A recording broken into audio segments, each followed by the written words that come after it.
Everyone, কেমন আছো তোমরা সকলে? আশা করছি তোমরা সকলে খুব ভালো আছো আর আমিও মোটামুটি ভালো আছি। কালকে থেকে শরীরটা খারাপ বলে আজকে কিন্তু সকালে বেশ একটু অনেকটা লেট করে উঠেছি। আর কালকে থেকে কিন্তু আজকে শরীরটা আমার একটু বেশি খারাপ, আজকে বেশি দুর্বল লাগছে শরীরটা। যেহেতু কাজের মধ্যেই ছিলাম, ঘরের কোনো রকম কাজ আমি সেরকম করতে পারিনি, কারণ সকাল থেকেই শরীরটা খারাপ ছিল।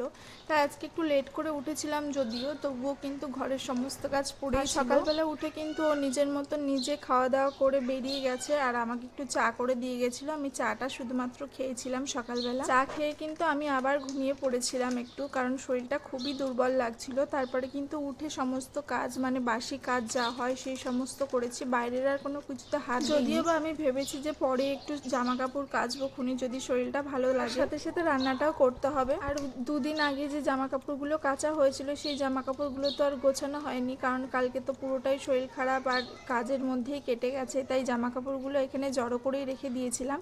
তাই সকালে ভাবলাম যে আগে জামা কাপড়গুলো গুছিয়ে নিই, তারপরে কিন্তু বাকি কাজ করে নেব। যেহেতু জামা কাপড়গুলো ব্যাগের মধ্যেই ভরে ভরে রাখি, সেই কারণে কিন্তু একটা খুঁজে না পেলে সেই সব জামা কাপড়গুলো বার করে করে সব খুঁজতে হয়, যার কারণে কিন্তু একটু বেশি অগোছালো লাগে এই জায়গাটা। আবার ভাঁজ করে রাখলে আবার ঠিকঠাক লাগে। জামা কাপড়গুলো কিন্তু এরকম ব্যাগে চেপে চেপে রাখতে রাখতে না ব্যাগের কয়েকটা চেনও কেটে গেছে, সেই জন্য ভেবেছি এবার একটা জামা কাপড় রাখার জায়গা কিনতেই হবে। এর মধ্যে আর কেনা হবে না, একবার ওই বাড়িতে শিফট হওয়ার পরে তারপর ভেবেছি একটা জামা কাপড় রাখার জায়গা কিনবো। আমি তো ভেবেছিলাম যে এই বাড়িতে থাকতেই কিনবো, তবে আর কেনা হয়নি। অনেক ভাবনা চিন্তা করার পরে ভাবলাম যে না, দুটো দিন কষ্ট করে নিই, তারপরে আবার ঠিক কেনা যাবে খুনি।